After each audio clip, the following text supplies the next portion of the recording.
देखो पिछले क्लास में डिफिनिट इंटीग्रेशन शुरुआत किए थे, डिफिनिट इंटीग्रेशन। अच्छा, डिफिनिट इंटीग्रेशन का डिफिनीशन क्या दिए थे, हम बोले क्या थे कि मान लो कि एक फंक्शन है small F x, small F x एक फंक्शन है और जिसका इंटीग्रल जो था ना indefinite integration, small F x का इंटीग्रल जो था, मान लेते हैं कि कैपिटल एफ एक्स है, ऐसा मान लिए हम, ठीक है। तब इसका डिफिनिट इंटीग्रेशन का जो डिफिनीशन था, definite integration small F x का डिफिनिट इंटीग्रेशन, और लिमिट दिए थे लोअर लिमिट ए अपर लिमिट बी। तो इसको डिफाइन हम कैसे किए थे कि स्मॉल एफ एक्स का इनडिफिनिट इंटीग्रेशन को ऐसे लिख लिए थे, कैपिटल एफ एक्स, इसका लोअर लिमिट यहाँ ए अपर लिमिट यहाँ बी, ठीक है। तो इसका वैल्यू हम कैसे डिफाइन किए थे। अब अच्छा देखो, ये स्मॉल एफ एक्स का डिफिनिट इनडिफिनिट इंटीग्रेशन हम मान लिए हैं कि कैपिटल एफ एक्स, जो इनडिफिनिट इंटीग्रेशन आया है वैल्यू इंटीग्रल, उसमें एक बार एक्स के जगह पे अपर वैल्यू रख देना और एक बार एक्स के जगह पे लोअर वैल्यू रखना, यही डिफरेंस जो है, यही अंतर जो है, इसका वैल्यू तुमको देगा। और फिर हम एग्जाम्पल दिए थे कि चलो मान लो कि एक फंक्शन है cos x और cos x का इनडिफिनिट इंटीग्रेशन निकालना है, तो cos x का इनडिफिनिट इंटीग्रेशन पता है कि sin x होता है, और प्लस कांस्टेंट ऑफ इंटीग्रेशन भी देते हैं c। चलो cos x का अगर इनडिफिनिट इंटीग्रेशन हो गया sin x, तो अगर बोलेंगे कि cos x का डिफिनिट इंटीग्रेशन बताओ 0 से π/2 का वैल्यू क्या होगा, लोअर लिमिट 0 है अपर वैल्यू π/2 है, तो इसका वैल्यू क्या होगा।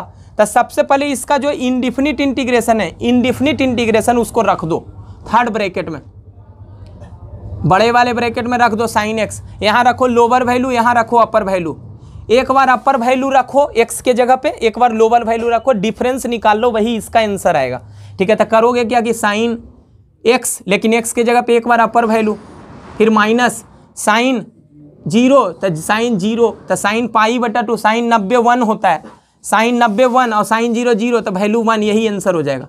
और एग्जाम्पल ले लेते हैं, मान लो कि ऐसा रहे, मान लो ऐसा रहे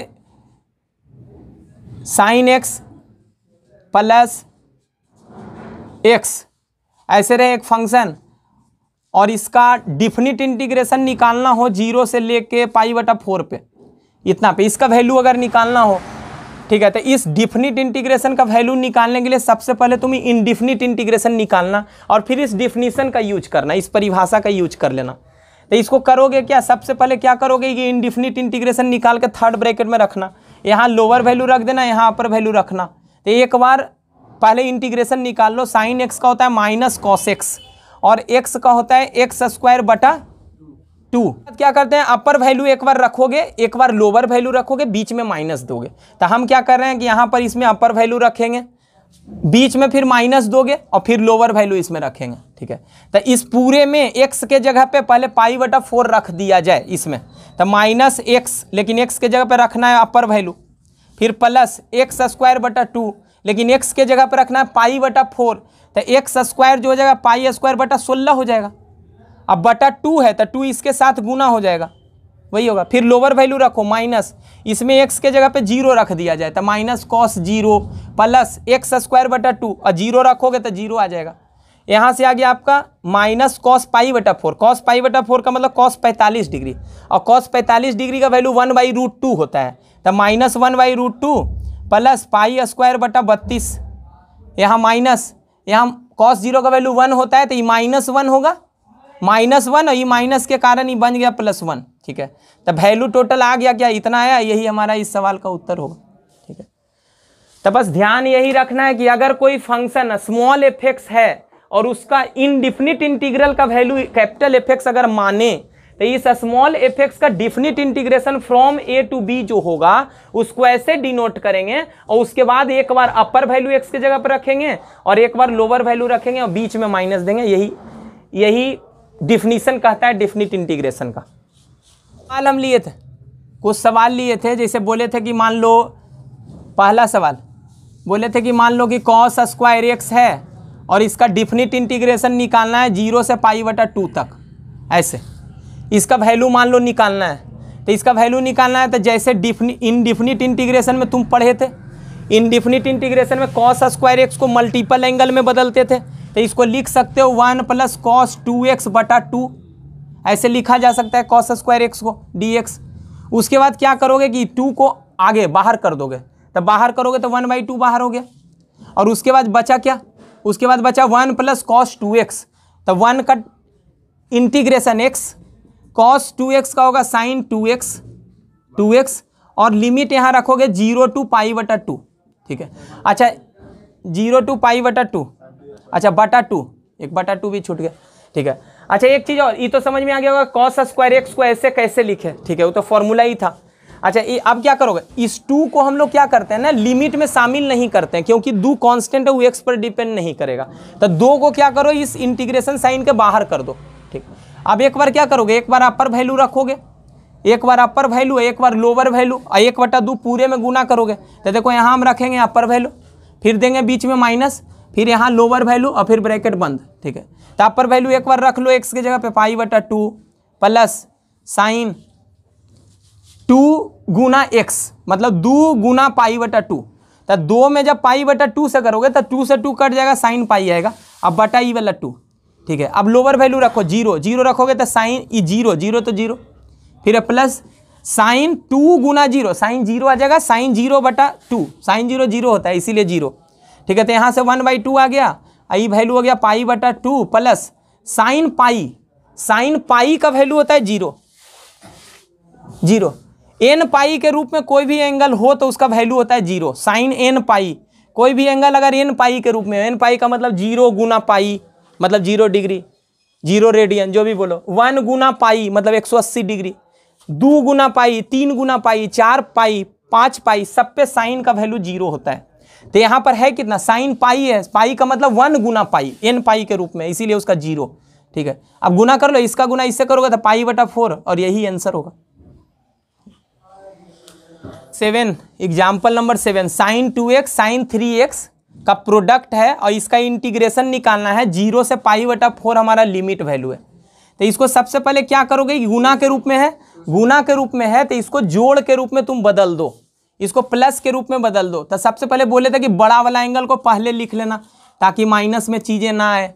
तो साइन 3x गुना साइन 2x ऐसे कर दिए, और फॉर्मूला में अपने मन से एक 2 भी रहता था, याद करो ये वाला फॉर्मूला याद करो, 2 sine a into sine b का formula, 2 sine a into sine b का फॉर्मूला हम पढ़े थे, cos a minus B minus of cos a plus B, ऐसा पढ़ चुके हैं हम, ऐसा कि गुना को माइनस में बदलते हैं या प्लस में बदलते हैं, transformation formula.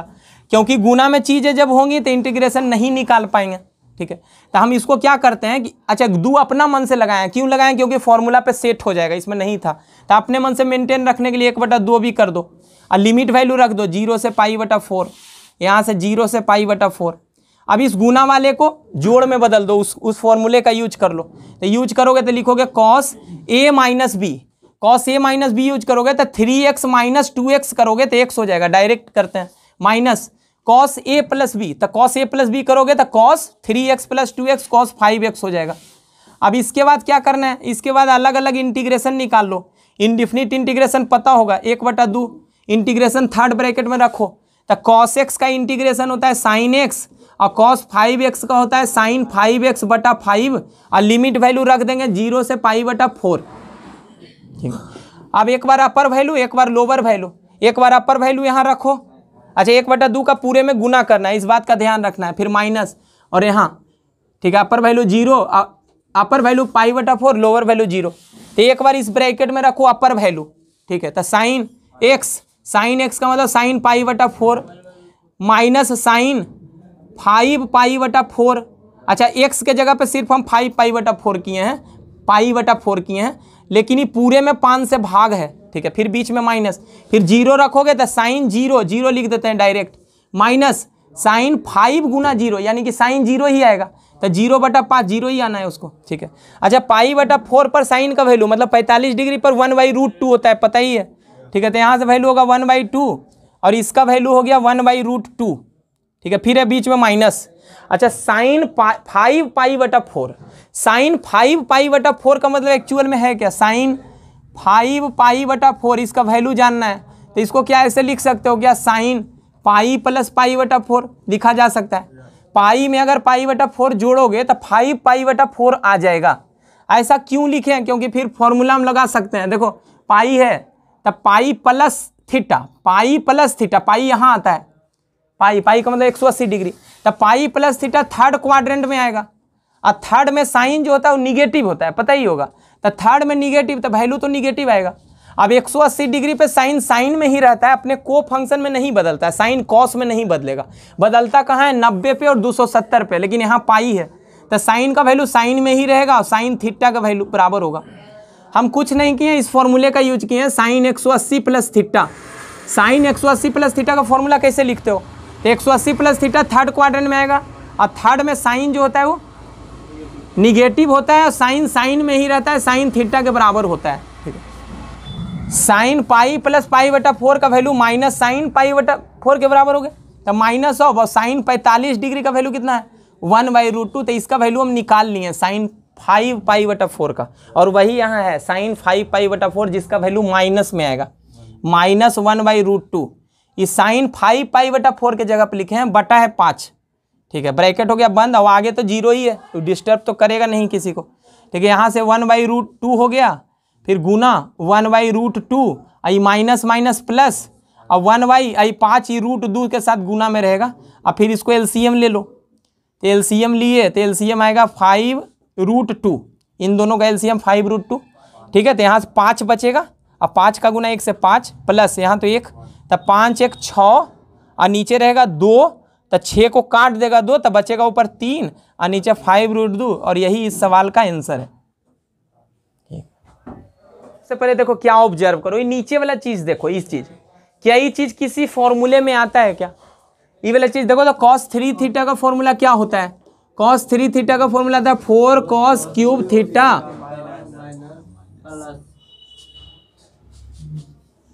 Minus 3 cos theta, इतना होता है। ठीक है, 4 cos cube theta minus 3 cos theta. Minus 3 cos theta को अगर तुम इधर लाओगे तो प्लस में होगा, तो 3 cos थीटा प्लस में आया। अब पहले से cos 3 थीटा था, बराबर है 4 cos क्यूब थीटा, इतना। तो यहां से अगर cos क्यूब थीटा का वैल्यू, यहां से देखो यही चीज है, यहां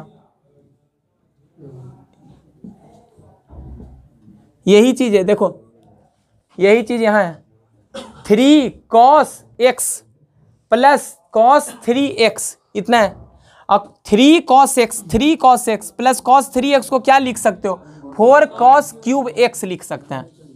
यहाँ पाई बटा 4 है, ऊपर वाला वैल्यू जस का तस रहने दो, sin x, और नीचे वाला चीज को हम लिख सकते हैं 4 cos क्यूब x, और यहाँ है अच्छा क्यूब x, थीटा नहीं, और यहाँ है dx। अब इसको क्या बदल सकते हो? पाई बटा 4। यहां देखो, इसको अगर ऊपर ले जाओगे, ठीक है, अगर एक कॉस को अलग कर लो, एक कॉस को अलग करोगे तो साइन बटा कॉस टैन बनेगा। पहले 1/4 बाहर कर लेते हैं, एक कॉस को साइन के साथ रखो बटा में, तो साइन बटा कॉस टैन हो गया, और बाकी 2 कॉस और बच रहा है जो ऊपर जाके सेक स्क्वायर में बदल जाएगा, सेक स्क्वायर एक्स dx। अब तुम क्या कर सकते हो? सब्स्टिट्यूशन मेथड लगा सकते हो। सब्स्टिट्यूशन मेथड, अगर तुम tan x को कुछ मान लो तो उसका derivative sec square x dx होगा। लेकिन यहाँ डिफिनिट इंटीग्रेशन है, इसमें अगर कुछ मानते हैं तो एक तरीका तो है डायरेक्ट इंटीग्रेशन निकाल के वैल्यू रख दो, चलो वैसे ही करते हैं। ठीक है, हम इस चीज को देखो, ये जो चीज है अगर इसको तुम z मानोगे, इस चीज को अगर z मानोगे तो ये dz होगा। ठीक है, इसको z मानोगे तो ये dz होगा। चलो रफ पे समझ लेते हैं एक बार, इसको हम z मानेंगे तो ये dz होगा, तो फिर इसका इंटीग्रल वैल्यू जो होगा वो z² बटा 2 होगा। लेकिन z हम माने हैं कि इसको tan x को माने हैं, मतलब ये फाइनली इसका इंडिफिनिट इंटीग्रेशन जो होगा इसका वो इतना होगा z² बटा 2। लेकिन z का वैल्यू फिर रखोगे तो tan² x बटा 2 आएगा। यही डायरेक्ट हम कर दिए। अरे इसको हम z माने तो ये पूरा dz हो गया। अब z का इंटीग्रेशन z² बटा 2 होगा, लेकिन z तो tan x था। ठीक है, और लिमिट यहाँ 0 से पाई बटा 4, 1/4 हो गया। एक बार अपर वैल्यू एक बार लोअर वैल्यू रखो, तो अपर वैल्यू यहाँ रखेंगे, बीच में माइनस, फिर लोअर वैल्यू। ठीक है, तो लिमिट रख दो पाई बटा 4, पहले अपर वैल्यू, तो यहाँ से होगा tan² पाई बटा 4 बटा 2, फिर माइनस, फिर लोअर वैल्यू रखोगे तो tan स्क्वायर 0/2, तो यहाँ से वैल्यू कितना आएगा, ये 1/4 हो गया। अब tan π/4 का वैल्यू 1 होता है, tan 45 डिग्री, तो 1 का स्क्वायर 1, तो मतलब यहाँ 1/2 आ गया इससे, इस ब्रैकेट से। उस ब्रैकेट से tan 0 है, tan 0 0 हो गया। अब इन दोनों को आपस में गुना करोगे तो 1/8 है, 1/8 ही इस सवाल का उत्तर है। ठीक है, उसमें बदल लो तो 1 प्लस, उस तरीके से बता देंगे बाद में। चलो साइन को कॉस में बदल लो, तो कॉस में बदलोगे तो x को π/2 माइनस x लिखना पड़ेगा। कॉस 90 माइनस थीटा बराबर साइन थीटा होता है, ऐसे कर लिए। अभी हो गया 0 से π/2 dx बटा 1 प्लस कॉस 2 थीटा का फॉर्मूला क्या था, 2 कॉस स्क्वायर थीटा, तो इसको लिख सकते हो 2 कॉस स्क्वायर थीटा, मतलब इसका आधा, इसका आधा का मतलब π/2 माइनस x/2, यही करोगे। 1 प्लस कॉस, जितना एंगल होता है इस रूप में लिखते हो तो क्या करते हो, आधा करते हो। ठीक है, तो 1/2 आ गया बाहर,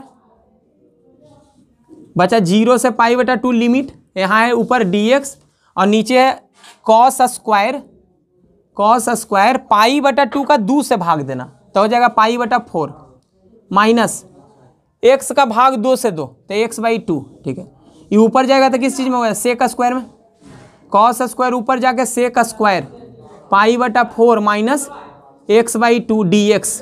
ठीक है, अब इसका इंटीग्रेशन जानते हो, इसको क्या लिख सकते हो, सेक स्क्वायर का होता है 10, इंटीग्रेशन 10 जो है वो रख दो π/4 माइनस x/2, लिमिट यहाँ लिख दो 0 से π/2, यही होगा। लेकिन देखो x में गुना किससे है, x में गुना -½ से है, और वही -½ क्या होगा, भाग होगा। इंटीग्रेशन में पता होगा किससे भाग, -½ से भाग, और यहाँ लिमिट रख दो, लोअर वैल्यू 0 अपर वैल्यू π/2, तो यहाँ हाफ से हाफ ही कैंसिल हो जाएगा। अभी माइनस आ गया, ठीक है, तो माइनस रहने दो, चलो माइनस ऊपर रख दिए, माइनस बाहर कर लो, ऐसा भी कर सकते हो। चलो माइनस बाहर कर लिए तो tan π/4 माइनस x/2, अपर वैल्यू है π/2, लोअर वैल्यू 0। एक बार अपर वैल्यू रखो, एक बार लोअर वैल्यू रखो, एक बार अपर वैल्यू रखेंगे, एक बार लोअर वैल्यू रखेंगे, बीच में माइनस देंगे, तो एक बार π/2 रखो, तो डायरेक्ट रखते हैं। x के जगह पे π/2 रखोगे, तो x के जगह पे π/2 रखोगे और 2 से भागा दोगे तो π/4 होगा। यहाँ tan π/4 और माइनस ही बचेगा π/4, तो tan 0 आ जाएगा। ये x के जगह पे π/2 जब रखोगे तो π/4 बन जाएगा ना, कहा कि बटा में भी 2 है, तो π/4 माइनस π/4 0, तो ये तो tan 0 होगा जिसका वैल्यू 0 जब रखोगे x के जगह पे तो ये पूरा 0 बन जाएगा, लेकिन π/4 आ गया, तो tan π/4 बचेगा। tan π/4 का वैल्यू 1, tan 45, तब value overall minus minus plus 1, और 1 ही इस सवाल का आंसर होगा। कांस्टेंट ऑफ इंटीग्रेशन हम क्यों नहीं देते हैं, जैसे एक सवाल ले लेते हैं cos x dx, limiting value है 0 से π/2, तो इसका इंटीग्रेशन जब निकालोगे तो इसका इंटीग्रेशन क्या होगा, इनडिफिनिट इंटीग्रेशन होगा, sin x प्लस c होगा। ठीक है, तो सवाल है कि constant of integration definite integration में हम क्यों नहीं लिखते हैं। ठीक है, तुम लिख भी दोगे तो फर्क नहीं पड़ेगा, चलो हम लिख दिए।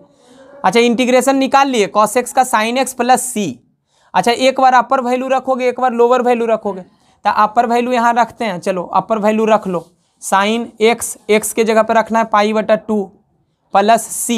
अच्छा, c में तो x है नहीं कि π/2 रखोगे, माइनस, फिर लोअर वैल्यू रखो, 0 रखोगे तो sin 0 प्लस c। चलो, तो अगले स्टेप में देखो c और माइनस होगा c, तो c से c कट ही जाएगा। ठीक है, तो वैल्यू कितना आएगा, sin π/2 माइनस sin 0। तो इसीलिए हम लोग constant of integration definite integration में रखते नहीं है, क्योंकि उसको c कैंसिल ही हो जाता है। ठीक है, चलते हैं अगले सवाल पे। ठीक है, अच्छा क्या था इसमें, इस टाइप का सवाल जब रहता था रैशनल फंक्शन, तो हम लोग डिनोमिनेटर को रैशनलाइज करते थे, याद करो। तो ये x + 1 रूट में है और रूट में रूट x है, तो इसको क्या करोगे, रैशनलाइज करोगे। तो रैशनलाइज करोगे तो ऊपर है 1 और नीचे है √x + 1 प्लस √x। तो इसका गुना करना पहले इसी के कंजुगेट से, तो यहाँ इसी के कंजुगेट से गुना करोगे तो किससे करोगे, यहाँ गुना करोगे √x + 1 माइनस √x, और मेंटेन रखने के लिए ऊपर भी वही लिखोगे, √x + 1 माइनस √x है यहाँ dx। ठीक है, चलो। अच्छा, ये 1 का गुना इससे कर लो, 1 का गुना इससे करोगे तो कितना होगा, ये होगा √x + 1 माइनस √x। यहाँ हम डायरेक्ट नीचे करेंगे। देखो, इसको अगर ये मानोगे तो ये होगा, इसको अगर b मानोगे तो ये b होगा। तो यहाँ पर देखो a प्लस बी गुना है a माइनस बी, तो होगा a square minus B square. तो a स्क्वायर का मतलब इसका whole square minus B square का मतलब रूट एक्स का होल स्क्वायर। तो स्क्वायर जब करोगे रूट का जब स्क्वायर करोगे तो सिर्फ रूट हट जाएगा, तो यहाँ बचेगा माइनस एक्स और यहाँ बचेगा एक्स प्लस वन। तो एक्स प्लस वन में ही एक्स घटेगा तो एक्स एक्स कैंसिल, नीचे वन ही बचेगा डिनोमिनेटर में, तो वन नहीं लिखते हैं। ठीक है, तो यहाँ बचा क्या, यहाँ लिमिटिंग वैल्यू है 0 से 1। अच्छा इसका इंटीग्रेशन अब कर लो, वैल्यू इतना होगा 0 से 1 root over x plus 1 minus root x i whole d x. तो इसका इंटीग्रेशन करो, रूट एक्स प्लस 1 का इंटीग्रेशन क्या होगा, एक्स प्लस 1 पे पावर 3/2, अब बटा में होगा 3/2, फिर है माइनस रूट एक्स का होगा एक्स पे पावर 3/2, अब बटा में 3/2 और लिमिटिंग वैल्यू रखोगे 0 से 1। अब वैल्यू यहाँ रख देते हैं, चलो ये 3/2 ऊपर आएगा तो 2/3, यहाँ से भी 2/3 और 2/3 कॉमन कर लो, एकदम बाहर कर दो उसको, चलो बाहर कर दिए। तब बचा क्या, बचा एक्स प्लस 1 पे पावर 3/2, एक्स प्लस 1 पे पावर 3/2 माइनस एक्स पे पावर 3/2 और लिमिट है 0 से 1। ठीक है, तो यहाँ से वैल्यू रख दो 2/3, एक बार अपर वैल्यू रखो, अपर वैल्यू रखोगे 1 रखोगे तो 1 + 1 2 और 2 पे पावर 2/3, 2 पे पावर 2/3 3/2 माइनस अपर वैल्यू अभी रख रहे हैं, एक वैल्यू रखना है, एक ये पूरे में एक पहले रखना, तो एक पे पावर कुछ भी दे दो ये एक ही आना है। अब लोअर वैल्यू जब रखोगे 0 रखोगे तो 0 + 1 पे पावर कुछ करोगे तो ये एक ही आएगा ना, 0 + 1 0, एक पे कुछ भी पावर एक, अब माइनस 0 जब रखोगे तो ये 0। ठीक है, यही वैल्यू आएगा। तो यहाँ से वैल्यू क्या आ गया, ये -1 है और यहाँ -1 है तो -2 बन जाएगा। ठीक है, तो 2/3 और यहाँ होगा 2 पे पावर 3/2 -2। ठीक है, इतना होगा। अभी 2 पे पावर 3/2 है, अच्छा 2 पे पावर 3/2 को कैसे लिख सकते हो, 2 पे पावर 3/2 को हम ऐसे लिख सकते हैं 2 पे पावर 1 गुना 2 पे पावर आधा, देखो 1.5 ही है ना, 2 पे पावर 1.5 है, तो कैसे लिख सकते हो 2 पे पावर 1 गुना 2 पे पावर आधा लिख सकते हैं ऐसे। अब इसको तो ये 2 हो गया, ये 2 पे पावर 1/2 √2, तो 2 टू द पावर अगर 3/2 रहे तो उसको 2√2 लिख सकते हैं। तो इसको क्या लिख दिए 2√2, यहाँ है 2, तो इन दोनों से 2 फिर कॉमन कर लेंगे, तो 2 कॉमन कर लेंगे तो बच जाएगा बाहर 4/3, यहाँ से बचेगा √2 और यहाँ से 1, यही आंसर होगा। पॉज कर दो। देखो क्वेश्चन क्या कह रहा है, क्वेश्चन बोल रहा है कि इफ इसका डिफिनिट इंटीग्रल का वैल्यू जो है ना, इसका डिफिनिट इंटीग्रल का वैल्यू इसके बराबर है, इसके बराबर, तब बोल रहा है फाइंड द वैल्यू ऑफ इतना। अच्छा इसका वैल्यू हम कब निकाल पाएंगे, पहले हम जो सोचते हैं, जो दिया हुआ है उसको बाद में हम देखेंगे, पहले इसका वैल्यू कब निकाल पाएंगे। इसका वैल्यू हम तभी निकाल पाएंगे जब ए का वैल्यू पता हो, ए का एक अननोन अगर ए पता हो जाए, जैसे मान लो कि ए का वैल्यू पता हो जाए 2 पता रहेगा तब तो ये बदल जाएगा इंटीग्रल ऑफ x dx, यहाँ पर 2 रहेगा अगर a तो ये हो जाएगा 2 और a + 1 हो जाएगा 3, तो इसका वैल्यू जब निकालोगे तो ये हो जाएगा सबसे पहले x² 2 और लिमिटिंग वैल्यू रखेंगे, एक बार अपर वैल्यू रखेंगे एक बार लोअर वैल्यू, बीच में माइनस, तक कोई रियल नंबर में कोई आंसर आ जाएगा। तो इसका वैल्यू हमको निकालना है और इसका वैल्यू तब निकल पाएगा जब ए का वैल्यू हमको पता हो, और एक अननोन निकालने के लिए एक इक्वेशन का जरूरत होता है और वह एक इक्वेशन सवाल में देखो दिया हुआ है। ठीक है, तो उस रिलेशन का यूज करते हुए सबसे पहले हम ए का वैल्यू निकालेंगे। अच्छा ये बात पहले से पता होना चाहिए कि क्यों हम लोग ये निकालना चाहते हैं। ठीक है, तो इसका यूज करेंगे, तो सॉल्यूशन में जब चलोगे तो सबसे पहले लिखोगे चूंकि सिंस 0 से a √x dx, पहले ये सोच लेना कि ये चीज़ निकालना है, उसके लिए हमको निकालना क्या पड़ेगा, निकालना पड़ेगा a, और a निकालने के लिए एक इन्फॉर्मेशन क्वेश्चन में दिया हुआ है। ठीक है, तो इसका वैल्यू है 2a integral of 0 to π/2 sin cube x dx। ठीक है, तो इसका वैल्यू निकाल लो, इसका तो बड़ा सिंपल है, यहाँ है √x और √x का इंटीग्रेशन होता है x पे पावर 3/2 बटा 3/2 को हम बाहर कर लेते हैं 2/3 बना के। ठीक है, ऊपर आएगा तो 2/3 हो जाएगा, यहाँ से 0, यहाँ लिमिटिंग वैल्यू a। ठीक है, उसके बाद एक बार अपर वैल्यू रखेंगे एक बार लोअर वैल्यू रखेंगे, यहाँ से ही हो गया 2a अच्छा, इस सब्स्टिट्यूशन मेथड से इसका निकाल सकते हो, लेकिन हम ट्रांसफॉर्मेशन मेथड लगा रहे हैं। यहाँ क्यूब है तो साइन क्यूब एक्स को ऐसे लिख सकते हो ना, 3 sine x minus sign 3x बटा 4। यहाँ कौन सा फॉर्मूला यूज किए थे? बस यही साइन 3 थीटा का फॉर्मूला क्या होता है? 3 sine theta minus 4 sine cube theta.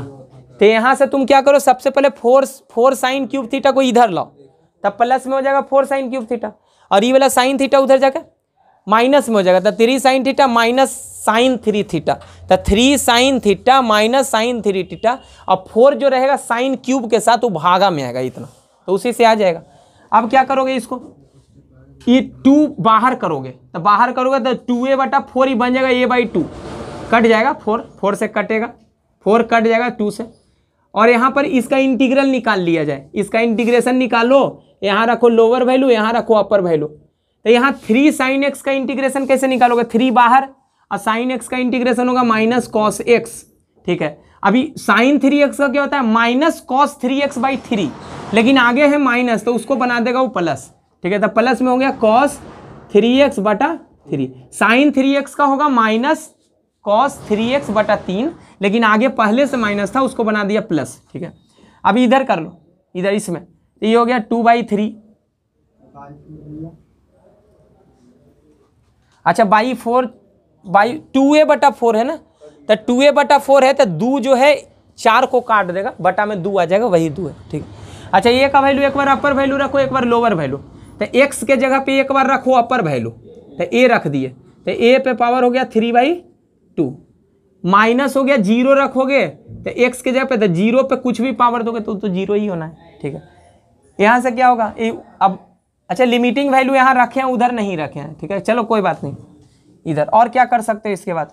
इसके बाद यहाँ हो गया 2/3 a पर पावर 3/2, यहाँ इधर से उधर है a/2। अब उसमें एक बार अपर वैल्यू रखो, एक बार लोअर वैल्यू रखो, बीच में माइनस दो।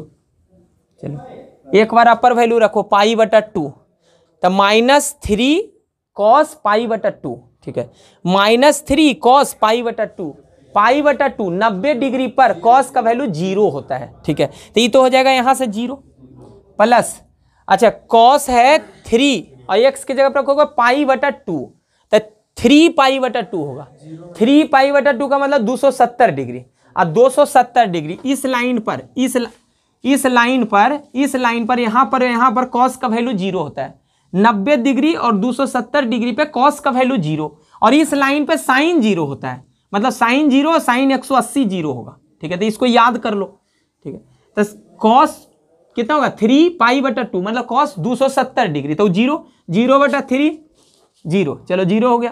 ठीक है, बीच में फिर माइनस, एक बार लोअर वैल्यू रखो, तो 0 जब रखोगे तो cos 0 कितना होता है? 1, तो ये -3 बनाएगा, यहाँ -3 प्लस, यहाँ जब 0 रखोगे, 0 x के जगह पे, तो cos 0/3, तो cos 0 का वैल्यू 1, तो ये हो जाएगा 1/3। ठीक है, 1/3। ठीक है, अच्छा, ये इक्वेशन को लेके चलना है, LHS को करो अलग, RHS को अलग, साथ में लेके चलना है, प्रूफ नहीं करना है सब। अच्छा, 2/3 a पर पावर हो गया 3/2, यहाँ है a/2, और यहाँ देखो ये 3 तिया 9 -9 प्लस 1 -8/3, और ये आगे माइनस से बना देगा +8/3। ठीक है, तब +8/3 कर लो, 8/3, हाँ प्लस में ही होगा। यहाँ से ही ब्रैकेट के अंदर चीजें कितना आएगा? प्लस में 8/3, कुछ नहीं किया, इसका 3 तिया 9 -9 प्लस 1 -8/3, और ये आगे माइनस है तो उसको बना दिया +8/3। देखो कट रहा है, ये काट दो, देखो कट गया, काट दो, कोई दिक्कत नहीं है, काटने में कोई दिक्कत नहीं। इस 2 से इसको काट सकते हो तुम, तो हो गया 4, और ई 2 से ही फिर 2 कट जाएगा, इतना काटना नहीं है, गंदा नहीं करना है। ठीक है, कट गया। अच्छा, ई ए से ये मत काट देना अभी फिलहाल के लिए, ऐसे इक्वेशन में काटते नहीं है हम लोग जनरली। तो यहाँ बचेगा 2a, और यहाँ हो जाएगा, यहाँ a का पावर 3/2 और उधर है 2a, तो कटेगा भी, तो ऐसे काटते नहीं है हम लोग, क्योंकि हमको a का वैल्यू निकालना है। हो सकता है a का वैल्यू कुछ काटने पर हट जाए। ठीक है, तो इसमें क्या करो, सबसे पहले इसको उठा के इधर करो, तो माइनस में होगा, तो a का पावर 3/2 -2a बराबर 0, ऐसे करते हैं हम लोग। 2a को इधर ले आओ माइनस में, अब कॉमन लो दोनों में, इसका मतलब होता है a गुना a पर पावर हाफ, ए का 1.5 पावर है, ठीक है। तो ये दोनों में ए कॉमन हो जाएगा, तो ए कॉमन लोगे तो यहाँ से बचेगा ए का पावर हाफ। ए पर पावर 1 में जब ए पे पावर हाफ से गुना कर दोगे तो ए पे पावर 3/2 आ जाएगा, ठीक है। ए कॉमन हो गया और यहाँ से 2 है तो -2 बराबर 0। अब दोनों को 0 के बराबर लेके चलोगे, ए जब 0 होगा और जब ये 0 होगा तब ए का वैल्यू निकालोगे। तो ए का जब वैल्यू 0 करोगे तो एक तो आंसर 1 बराबर 0 आ गया इस फैक्टर से, और इस फैक्टर से जब लेके चलोगे तो ए पे पावर हाफ -2 को 0 के बराबर करोगे। ए का पावर हाफ -2 को जब 0 के बराबर करोगे तो ए पे पावर हाफ का वैल्यू 2 हो जाएगा 2, और यहाँ पर हाफ पावर है तो दोनों और स्क्वायर कर दो, स्क्वायर कर दो, नहीं तो फिर हाफ पावर है तो उधर जाके स्क्वायर हो जाता है, इधर पावर 1/2 उधर जाके पावर 2 बन जाता है। तो ए का वैल्यू कितना हो जाएगा 2 पे पावर 2 यानी कि 4। तो डायरेक्ट यहाँ लिख दो ए का वैल्यू 0 आया और एक आया 4, ठीक है। अब ए का वैल्यू निकल गया, अब क्या करना है, ए का वैल्यू निकालना है। अब इसका वैल्यू हमको निकालना है इसका, ठीक है। तो हम जगह नहीं होने के कारण यही कर रहे हैं, ठीक है। तब दोनों केस लेके चलना, ए का वैल्यू जब 0 रहेगा तब और ए का वैल्यू जब 4 रहेगा तब, ठीक है। तो दोनों केस लेके चलना। तो यहाँ पर लिखते हैं कि व्हेन जब x इक्वल टू कितना हो 0 हो तब वैल्यू ऑफ किसका वैल्यू, इसका a + 1 x dx का वैल्यू क्या होगा। तो इसका वैल्यू क्या होगा, x का इंटीग्रल क्या होता है x²/2, और लिमिटिंग वैल्यू a का रखना है तो ये तो 0 मान चुके हैं 0, अतः a + 1 हो जाएगा 1, ठीक है। तो इसका वैल्यू क्या होगा, एक बार अपर वैल्यू एक बार लोअर वैल्यू, तो अपर वैल्यू रखोगे तो 1/2 -0 यानी कि कितना आएगा 1/2, एक आंसर ही हो गया। अब दूसरा केस लेके चलेंगे, व्हेन x = a बराबर 4। अच्छा a का वैल्यू था ना, a का वैल्यू, तब वैल्यू ऑफ इस ना a + 1 x dx का वैल्यू क्या होगा। तो वही पहले इंडिफिनिट इंटीग्रेशन x²/2 था, एक बार a का वैल्यू 4 यहाँ रखो और a + 1 फिर 5 हो जाएगा। तब 5 वैल्यू रखो, पहले अपर वैल्यू रखो, तब 5 रखो 25/2 आ जाएगा 25/2, और लोअर वैल्यू जब 4 रखोगे तो 4 का स्क्वायर 16/2 16/2 8 ही होगा, ठीक है। तो 8 दूनी 16, तो 25 में 16 घटा 9/2 प्लस में 9/2, यही आंसर। तो एक आंसर 1/2 आ गया, एक आंसर 9/2। अच्छा किए क्या देखो, इसका वैल्यू हमको निकालना था और इसके लिए हम सोच लिए थे कि हमको ए निकालना है। तो ए का नोन निकालने के लिए एक रिलेशन चाहिए जो सवाल में दिया हुआ था, तो इसका डिफिनिट इंटीग्रेशन निकाल लिया अलग से और इसको निकालते गए, बीच में बराबर देते गए। उस इक्वेशन को जब सोल्व किए तो ए का वैल्यू 2 निकल गया, 0 और 4, और इन दोनों ए के वैल्यू के लिए इसका 2 आंसर निकला, एक आंसर 1/2, एक आंसर 9/2, ठीक है। तो आंसर हो गया। ट्यूशन मेथड पे, सब्स्टिट्यूशन मेथड पे सवाल क्या है, पहले आई मान लेते हैं हम इसको। लिमिटिंग वैल्यू है 0 से π/2 cos x dx बटा 1 + sin x, इतना है। अच्छा इसका होल स्क्वायर है ये। देखो सबसे पहले करोगे क्या, सब्स्टिट्यूशन मेथड लगाना है, लेकिन थोड़ा सा 2 तरीके से कर सकते हो। पहला तरीका क्या हो सकता है ना, फर्स्ट मेथड क्या हो सकता है कि तुम सबसे पहले इंडिफिनिट इंटीग्रेशन का वैल्यू निकालो, इसका लिमिटिंग वैल्यू हटा दो, पहले cos x dx बटा 1 + sin x का होल स्क्वायर, इतना है। तो ये अगर रहता तो तुम कैसे बनाते, बोलो dx के साथ है cos x, और cos x डिफरेंशिएशन किसका होता है, sin x का। नीचे है 1 + sin x का होल स्क्वायर है, लेकिन 1 + sin x को अगर कुछ मानोगे t, तो ऊपर जो है cos x dx वो बन जाएगा dt हो जाएगा। तो तुम क्या करोगे, इसको मान लेना कि माना इंडिफिनिट इंटीग्रेशन निकाल रहे हैं, डिफिनिट नहीं निकाल रहे हैं वे, ठीक है। तो यहाँ से 1 + sin x को मान लिए कुछ t, यहाँ मान लिए t, जब माने तो डिफरेंशिएटिंग बोथ साइड, दोनों ओर अवकलित करने पर, दोनों ओर अवकलित करोगे तो 1 का 0 sin x का cos x का dx और t का dt। अब यही वैल्यू कहाँ रखते हो, यहाँ रखते हो, ठीक है। तो फिर समीकरण 1 में रखोगे वैल्यू, तो समीकरण 1 में रखो, तो आई का वैल्यू इसको मान लो आई, अभी फिलहाल के लिए इसको I1 मान लेते हैं, चलो छोड़ो I1। तो I1 का वैल्यू क्या होगा, I1 का वैल्यू इंटीग्रेशन, अभी डिफिनिट नहीं निकाल रहे, इंडिफिनिट, तो इसका वैल्यू t, तो नीचे तो हो जाएगा t² और ऊपर dt। तो बताओ 1/t² का इंटीग्रेशन, 1/t² का पढ़े हैं, -1/t, और प्लस सी, ठीक है। तो चलो प्लस सी नहीं लिखते हैं क्योंकि मेनली तो हमको डिफिनिट निकालना है, ठीक है। तो अब क्या करते थे, टी का वैल्यू क्या करते थे, रखते थे। तो रखते थे, आंसर आता था इसका, ठीक है। तो क्या रखोगे टी के जगह पे, टी के जगह पे 1 प्लस साइन एक्स, यही निकालोगे। तो अगर इंडिफिनिट अगर ऐसे होता तब तो ये आंसर होता, प्लस ए को सी देते, लेकिन हमको निकालना है इसका वैल्यू। तो अब लिखेंगे अब, या इसीलिए इसका वैल्यू जो होगा डिफिनिट इंटीग्रेशन इसका कॉस एक्स डी एक्स बटा 1 plus sine x whole square, इसका वैल्यू जो होगा। तो इंडिफिनिट का वैल्यू जो आया है वो थर्ड ब्रैकेट में इसे रख दो और लिमिटिंग वैल्यू 0 से पाई बटा 2 लगा दो, यही करते थे। तो देखो इंडिफिनिट इंटीग्रेशन का वैल्यू क्या है, -1 बटा 1 प्लस साइन एक्स, इतना आया। अब एक बार अपर वैल्यू एक बार लोअर वैल्यू रखो। तो देखो अपर वैल्यू रखते हैं, अपर वैल्यू रखो तो -1 बटा 1 प्लस साइन एक्स, लेकिन साइन पाई बटा 2 यानी कि 1 माइनस पाई बटा 2, 90 डिग्री पे साइन का वैल्यू 1, 0 जब रखोगे तो -1 बटा 1 प्लस साइन 0, साइन 0 0। तो यहाँ से वैल्यू कितना आएगा, -1/2, यहाँ से माइनस माइनस प्लस 1 बटा 1 यानी कि 1, ठीक है। तो यहाँ से वैल्यू आया -1 बटा 2 और यहाँ से आया +1। तो माइनस हाफ में एक जुटेगा तो क्या हो जाएगा, +हाफ, और यही इस सवाल का उत्तर होगा, ठीक है। तो 3/2 नहीं होगा, यहाँ माइनस है, तो वैल्यू तो 1/2 होगा, यही आंसर होगा। एक तरीका तो ये हो गया। अच्छा दूसरा तरीका क्या है, ठीक है, उतारना चाहते हो। देखो दूसरा मेथड क्या हो सकता है ना कि हम इंडेफिनिट इंटीग्रल पहले नहीं निकालेंगे, डायरेक्ट मान लो 1 प्लस साइन एक्स को कुछ मान लो, 1 प्लस साइन एक्स को मान लो टी, ध्यान से देखना है इसको। अगर इसको टी मानोगे तो differentiating both side, differentiating both sides, दोनों और अगर डिफरेंशिएट करोगे तो 1 का डिफरेंशिएशन 0, साइन एक्स का कॉस एक्स और एक्स का डी एक्स बराबर डी टी। इतना मानने के बाद उसके बाद क्या करना, लिमिटिंग वैल्यू को भी चेंज करना। जैसे यहाँ पर किसके रेस्पेक्ट में कर रहे थे, एक्स के रेस्पेक्ट में, एक्स के रेस्पेक्ट में कर रहे हैं, तो लिमिटिंग वैल्यू एक्स का है कि एक्स 0 से पाई बटा 2 हो सकता है। लेकिन अभी हम एक्स वाले को बदल दिए टी में, तो लिमिटिंग वैल्यू जो होना चाहिए वो भी टी में होना चाहिए। तो आप यहाँ पर क्या लिखेंगे, यहाँ पर लिखेंगे वेन, जब एक्स 0 होगा, when x equal to 0, then तब टी का वैल्यू क्या होगा, क्योंकि हम वेरिएबल को अब टी मान लिए हैं, तो टी का वैल्यू क्या होगा।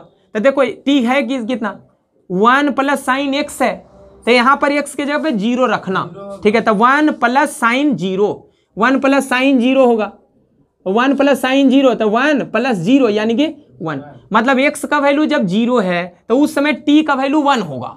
और फिर also and when x equal to upper value pi बटा 2, जब x इक्वल टू पाई बटा 2 होगा तब t का वैल्यू क्या होगा, तो t का वैल्यू होगा 1 प्लस साइन t यानी कि 1 प्लस साइन पाई बटा 2, और साइन पाई बटा 2 का मतलब 1, और 1 प्लस 1 2, तो t का वैल्यू 1 से 2 तक गया, ठीक है। तो इस तरीके से बनाने में करते क्या, इसको t माने तो लिमिटिंग वैल्यू को भी बदल दो, लास्ट में फिर t के जगह पे रखने का जरूरत नहीं पड़ेगा, ठीक है। अब चलो यहाँ से इसको 1 मान लो।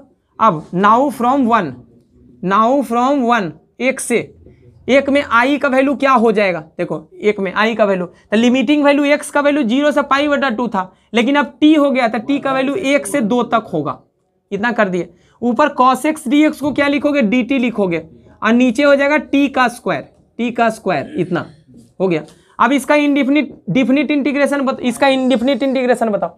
1/t² का होता है 1 बटा टी -1/t, और फिर लिमिटिंग वैल्यू क्या है, तो t का वैल्यू 1 से कितना तक है, 2 तक है। तो t का वैल्यू वापस यहाँ इस मेथड में रखने का जरूरत नहीं है, क्योंकि लिमिटिंग वैल्यू भी क्या है, 1 से 2 है। तो अब एक बार t का वैल्यू रखो, -1 बटा t का वैल्यू अपर वैल्यू 2, बीच में अपने मन से माइनस, फिर लोअर वैल्यू रखो, तो लोअर वैल्यू रखोगे तो -1 बटा टी यानी कि 1 बटा 1, तो यहाँ से -1/2 और माइनस +1, तो वैल्यू तो सेम ही आना था 1/2, यही आंसर हो गया। इस तरीके में एक और सवाल और लेते हैं ताकि इस मेथड को अच्छे से समझ जाए।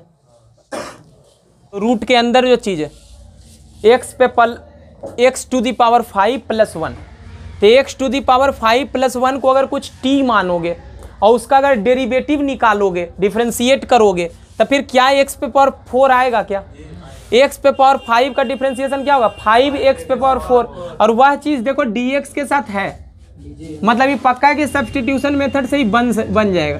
तो फिर इसको क्या करो, माना x पे पावर 5 + 1 को t मानो, अंदर वाले रूट के अंदर वाले चीज को। तो डिफ्रेंशिएटिंग बोथ साइड, दोनों ओर अवकलित करने पर, तो दोनों ओर अवकलित करोगे तो इसका 5x पे पावर 4 dx और 1 का तो 0, यही हो गया dt, इतना हो गया।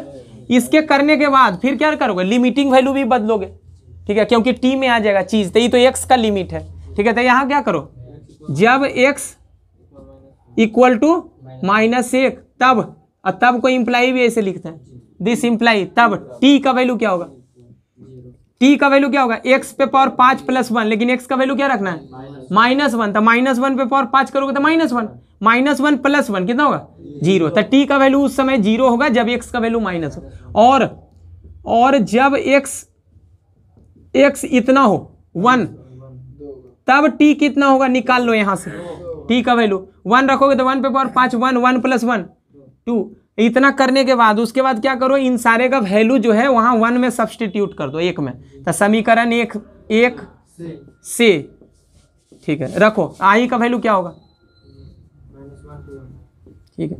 तो -1 से 0 करोगे कि लिमिट अब बदल गया, ये 0 से 2 हो गया। कभी कभी उल्टा लिख देते हैं, 2 यहाँ 0 वहाँ, गलती मत करना, ठीक है। 0 से 2, -1 से 1 था ना, तो वो अब बदल गया 0 से 2 में, ठीक है। ये कितना हो जाएगा, 5x² dx को क्या लिखोगे, 5x² dx को लिख सकते हो dt, और इसको ये रूट के अंदर जो चीज है वो है t। अब रूट t का इंटीग्रेशन जानते हो कि t पे पावर 3/2 बटा 3/2, तो 3/2 कहाँ जाएगा, और उसको लिमिटिंग साइन के बाहर रखते हैं 2/3, ठीक है। यहाँ से 0, यहाँ 2, वैल्यू रख दो 2/3।